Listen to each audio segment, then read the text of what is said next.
Congratulations! We started this 3 months ago. I can't believe it. We started talking about destiny, the opposite, where you are, decide, with the word diamond mind. I don't know if you remember that, but that was like 3 months ago. Started with this concept of know where you are, and now we're going to end with the last D in the mind, which is decide or figure out your destiny. And it kind of like loops back if you really think about it. Because when we started, we're talking about decide where you are. Decide where you are in your life, and then today we're going to conclude with your destiny. Last week we talked about something new, a new destiny. So I really think that the challenge is to break patterns, see things as they truly are, and face reality. Now I have a deck of cards here. There's 33 cards here. I got these from Ireland. There's 33 cards because these 33 cards represent the 33 weeks that are remaining in the year of 2023. So every week I take a card and I flip it over, and then I look at the stack, how it's going down. Why do I do it? It's a reality check. That's what I'm talking about.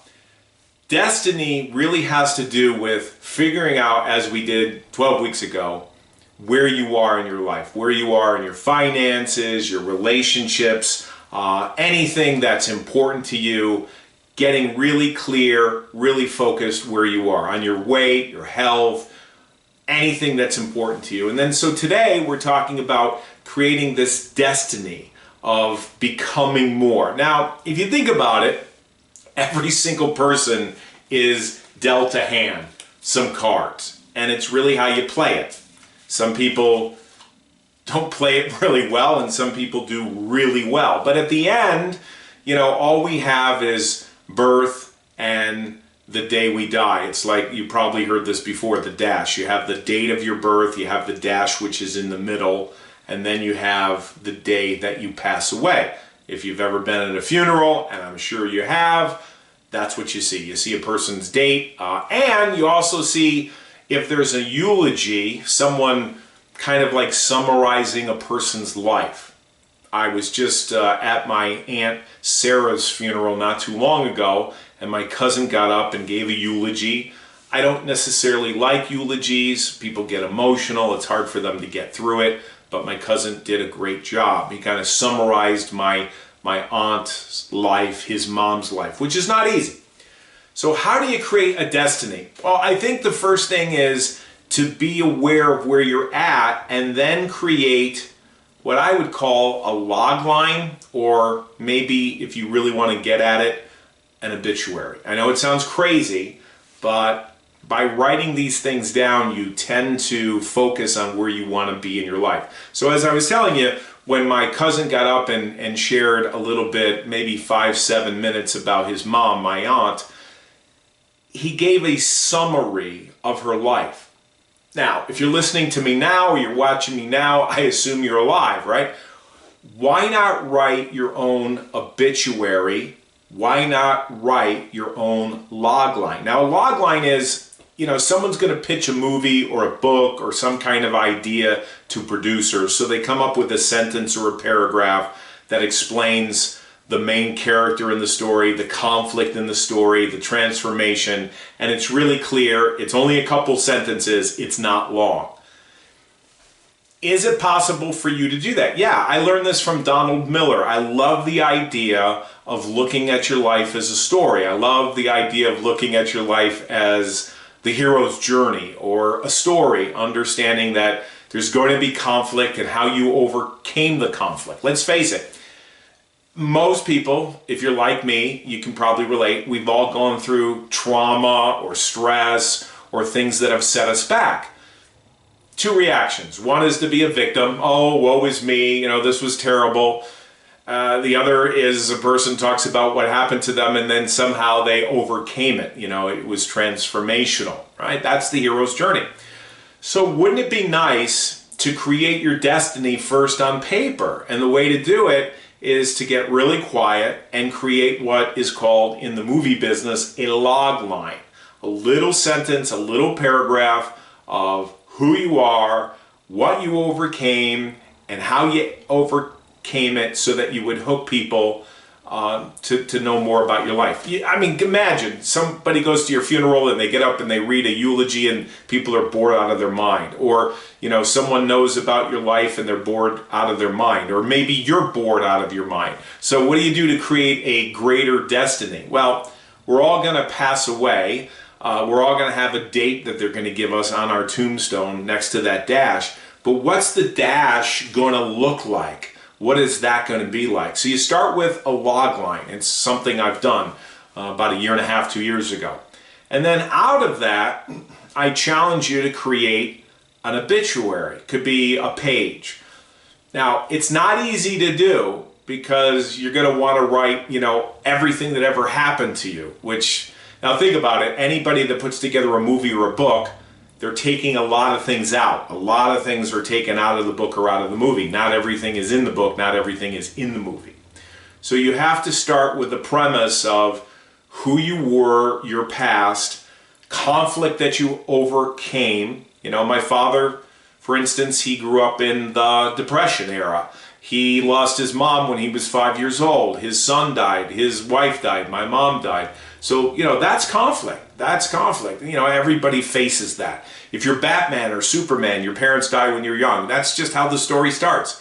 You know, if you're Bambi, your mom dies, right? I mean, there's always conflict. In any good story, you wouldn't go to the movies and just sit there and you eat your popcorn and no conflict. You know, everything's going well. The guy gets up, goes to work, kisses his wife goodbye, goes to work, come home, and he does that day after day. I would say 20 minutes into that movie, you'd probably walk out, right?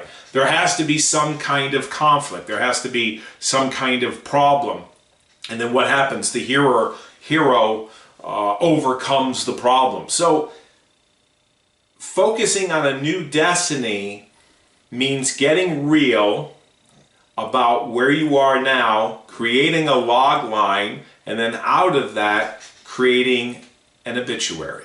I have one. I was almost tempted to read it to you today, but it's a little bit too personal, and maybe somebody will read it someday, or maybe I'll read it to you someday, but right now, it's something that I'm keeping to myself. Every day, I take a look at this obituary. Why? Because it's giving me a point of reference to look towards. Does that make sense? To grow into. So I know it's easy to say, I don't want to do this. This is really morbid. I don't want to sit down and write my life story. And if you do it, you got to take out a lot of things. My obituary is probably the size of this. That's it. It's a 1 page. That's all it is. You know, I figured if someone was going to read it, they weren't going to read 10 pages or 5 pages. It was just this. It starts with my past, things I overcame, and who I am today. So focusing on destiny, first step is to get really real, decide where you are, and then think to yourself, as you reflect upon your past, some things that you've had to overcome, and then write it as a story, write it as a book. I think it was Don Miller, pretty sure, Don Miller. He was interviewed by someone that wanted to take his life story, his book, and create it into a movie. And these people came out, they spent the weekend with him. I think he lives in Tennessee. And they said, hey, you don't have a lot of things in your life that are really that exciting. And he thought about it, and it really changed his life. So I encourage you to think about this at least. If your life was a movie, and maybe you were dealt some cards that, you know, you don't feel were fair, right? However, overcoming the obstacles or overcoming the conflict is what a good story is all about. So here's another thought. Creating a powerful destiny has to do with where you are in life. And I've heard this from Jim Rohn, I've heard this from Tony Robbins, I've seen it in my own life, but everyone goes through stages. You know, my nephews are in a different stage than I am in my life, and their children are in a different stage than they are. We all go through stages, and it's very much like the seasons. You start off in spring, then you go to summer, then you go to fall, and then you go to winter, right? And then it just keeps on rotating. Right now, I'm in Connecticut. It's May. It's beautiful. I guess it's like spring weather. It's not really hot yet. It's just absolutely beautiful. But the seasons go through these four time periods of spring, summer, fall, and winter. So what I did is I wrote them here, obviously. Simple. We all know this. It's the same thing in our life. There's certain things that I did when I was in the springtime of my life that I would never do now. Like, for instance, leaving home, going to college, going to graduate school, having these, great dreams about, moving in a certain direction. When I was in my 20s and going into my 30s, I was kind of in that springtime of my life. There's no way I would do that now. I'm in my 60s. So for me to go back, to the springtime of my life and say, okay, I'm going to do that now would not make any sense. Just like, for instance, you wouldn't plant seeds in the fall, or you wouldn't plant seeds in the winter. That doesn't make sense. You would plant seeds in the springtime. You would harvest in the fall. So there's a method to all of this. So I think the first step is to recognize where you are in your life, in your career, whether you're in your 20s or 30s or 40s or 50s or 60s, because not every season of life is the same. I was talking to someone the other day that's in their late 50s, and we were talking about retirement. And I'm like, okay, well, we should have had this conversation perhaps in the spring of your life. And I have nephews that are 40. I spoke to them 10 years ago when they were in their 30s, and I said, listen, if I were you, this is what I would do with my finances, And there's a lot of things I would do if I could go back and just recognize that this idea of spring, summer, fall, and winter was how my life was going to unfold. At the time, when I was in my 20s, I had no idea about this. All I know is I had a lot of dreams in my 20s, and I got out there, and I got my teeth knocked out. And that's the point of the summer, by the way. The season of summer is a period of testing. I don't know if you've ever seen the tarot card of the Fool. The Fool is the guy walking off the cliff. He has no idea, completely naive. That's the person that's like 15 or 20 years old, and they're in the prime of their life, and they're going to change the world. They're going out there and change the world. And that lasts only so long. And then the next season is the summer. Summers are hot. Summers can be very humid and dry, and they are a testing period, a big testing period. People get married, people get divorced, people get jobs, people lose jobs. I think this is when reality strikes, when a person leaves home and they realize, wow, I got to get a mortgage, and I got to pay off the loan, and I got to get a car, and I got to do this, and I got to find a job, and they realize that life isn't so easy as it was when they were living with their parents. And that's the summer time. And if you've done well in the springtime and you've done well in the summertime, the next season is the fall. The fall is a period of reaping. You start to see the benefits. Maybe your house is paid off. Maybe you have a nice family. So you're reaping. You're reaping the rewards of what you planted in the spring. And then, of course, the last season, which I'm not in yet, I will be hopefully in the future.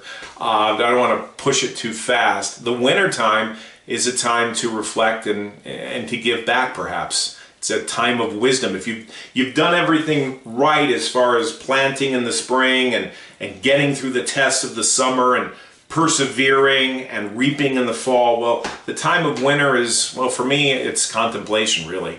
It's the time when I'm going to write my first book, probably by 65, but it's a time of reflection and a time to give back. So that really is the seasons of life as I learned it from Jim Rohn, and I also know that Tony Robbins talks about it as well. So when we're talking about creating a destiny, you got to figure out where you are. You got to figure out the cards that have been dealt to you. You got to figure out where you are in your life, in your career, and then you have to create an image. You know, you probably heard this before, without a vision, people perish. So let's do this. We'll take a quick commercial. We'll be right back in 30 seconds. You've been listening to the Greg Dwyer Radio Show, brought to you by motivational speaker Greg Dwyer on buildingfortunesradio.com. Do you wish you could sharpen your focus on what matters most to you and achieve more? Did you owe it to yourself to read Greg's ebook at gregdwyerebook.com? That's www.gregdwyerebook.com. Download it today and give it away. As always, we want to thank you for listening to the Greg Dwyer Radio Show on Building Fortunes Radio. Motivational speaker Greg Dwyer. Now back to our show. Take it away, Greg. We are talking about destiny. Now, there's not a lot of things we can control, right? There are certain things we can control, certain things that are completely out of our control, like death, for example. Like we really can't control it. We can maybe control staying healthier or living longer, but we know, eventually. And I think the reason why life is so cherished is because we know it's limited. I think I saw this movie many years ago, Tuck Everlasting, where this guy lives forever. And that's the dream. He wants to drink the potion, live forever. And what he finds out is he gets what he wants, and it's not necessarily what he wants. Everyone dies around him. He's living for hundreds of thousands of years, and he's just sick of it, right? So I think the idea that life is limited, it makes life special in that you don't want to waste your time. You really want to focus on what's truly important to you. So when I talk about creating this destiny, knowing where you are in the stages of life, whether it's winter or fall or spring or summer, I think the key is, what's the next step in your development? Like if you're in spring, which I doubt that you are, you probably wouldn't be listening to me. You'd probably be watching something else on YouTube or listening to something else as far as a podcast. And it's because, when you're in the spring of your life, you pretty much know it all, and I was there too, we all go through that stage. But you're also thinking of the next stage, which would be summer, or the next stage after that, which would be fall. And there's kind of this balance act, right? You don't want to be just thinking about the future. I don't want to spend all of my days looking at my obituary. I don't want to spend all of my days looking at the log line. I don't want to spend all of my days thinking about winter, right? I want to live now, which currently I'm in the fall of my life. So there's a balance between living in the present and also projecting a future self. And this is the balance, like money. Let's say every month you get $5,000, or every month you get $10,000 coming into your bank account. Whatever it is, it doesn't matter what it is. You look at the money and you say to yourself, how much am I going to use for now, right? And how much am I going to use for the future? So every time I make an investment, and I make investments every single month, when I go to the bank or I do what I have to do to make an investment, I say to myself, my future self, Gregory Dwyer, thanks you. And it's just a funny way of keeping me focused on the future. But I'm also in the present. So there's a balance between, okay, I want to take this money and go to a movie and spend $25 to go to a movie, and maybe $50 to go out to dinner. But there's a part of me that's also thinking that maybe I shouldn't spend that money on that. I should put it to the future for my future self. It's like your health. I really don't want to floss my teeth, but I'm flossing my teeth. My future self is going to thank me, right?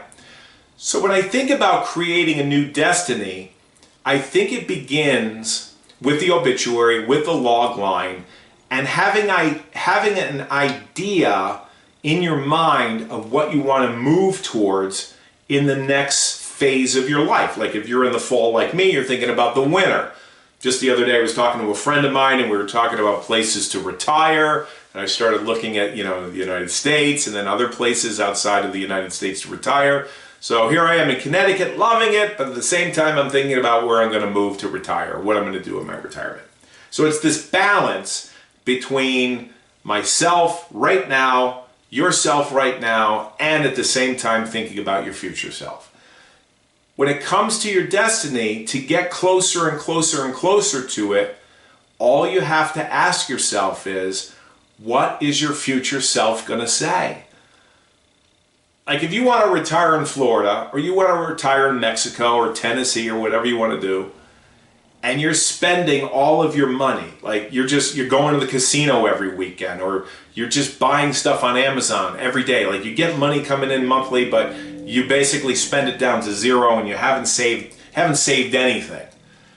You have to ask yourself, what's your future self going to say to you when you get to 75 or 85 or whatever, you know what I mean? So it's this tension, or it's this balance between the present and the future. I certainly don't want to live my whole life thinking about the future, because first of all, it doesn't exist. We all know that. Tomorrow never comes. If you've ever watched Groundhog Day, you know, I love that line in that movie. Tomorrow never comes. The only thing we have is now, right? However, we also know there is a future. We are going to be in the future. And wouldn't it be amazing if we could go back to the past and tell ourselves things that we know now? I don't know if we would even listen to ourselves. You know, our children don't listen to us. Maybe our family members, you know, that are younger than us, they don't listen to our wisdom. And what's kind of sad about it is, you know, we go through these stages of spring and summer and fall and winter. And if we've done it well, like really well, we gain all this wisdom. And today, very few people in the family want to listen to the wisdom. And then when that person dies, like my father died, my mother died, my grandparents have died, all of my aunts and uncles have died, that wisdom is pretty much gone. You know, it's not there anymore. And the only way that we're going to pick it up, the only way we're going to learn it, is by going through it ourselves, which is pretty costly. It's a great way to learn something, but if we can learn and model from other people, that's even better. So when it comes to destiny, the first place is to see where you are, decide where you are, create a new destiny, understand the different phases of life, create a log line, which I think is really important, create an obituary, and then begin to question your beliefs. Take a look at your values, your beliefs, your relationships, recognizing that these things are controlling your past, present, and future. Last week we were talking about transference. If you were on the podcast live or you watched it, transference is when you take something from the past, which is really important to you, and you bring it into the future, okay? Or the present, I should say. So you take something that happened in the past and you bring it into the present because it's familiar. Okay, got it. We all do it. Awareness is the key. But if you keep on doing that over and over again, it's like going to the circus or going to the fair and riding the same ride over and over again, or playing the same carnival game expecting different results. So breaking that pattern by looking at your life, journaling, getting a real keen focus on your beliefs and values, and say, I wonder why I do that. I wonder why I, pick people or involve myself in this kind of activity. What's it all about? And then once you see it, you start changing it. And then once you do that, everything changes. And what it does is it opens up a new destiny. So whether you're in sales, whether you're retired, whether you're a student, whether you're working for someone else, this information, I think, is important, because what is behind this is this idea of growing and flourishing. I don't think what you're going to get as far as homes or money or vacations are really going to make anybody happy, because after a while, people are just, they've had it with these things. The average person, once they get to like 65 or 75 or $70,000 worth of income, they don't even think about it anymore. It's not even an issue. It's a non-issue. And after you've been all over the world, or you've done a lot of things, you're just like, what else? What's next? You have to set a different expectation. It's like the people that came back from the moon. I mean, what do you do when you come back from the moon?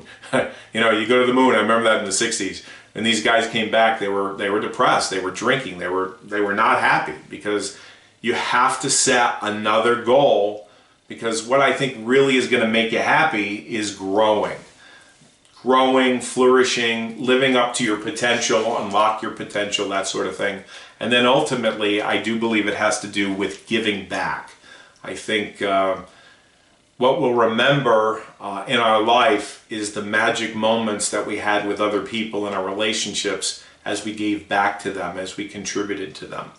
And a lot of people, you know, they're on autopilot. They don't really see these things because they don't have time, because they're constantly looking at their phone. I call them, you know, phone zombies. You know, people are walking around these days with their phones, with their tablets, with the internet, and it's almost like, you know, these devices are not in their hands, that they're inside the computer, and they're living kind of a meta life, really.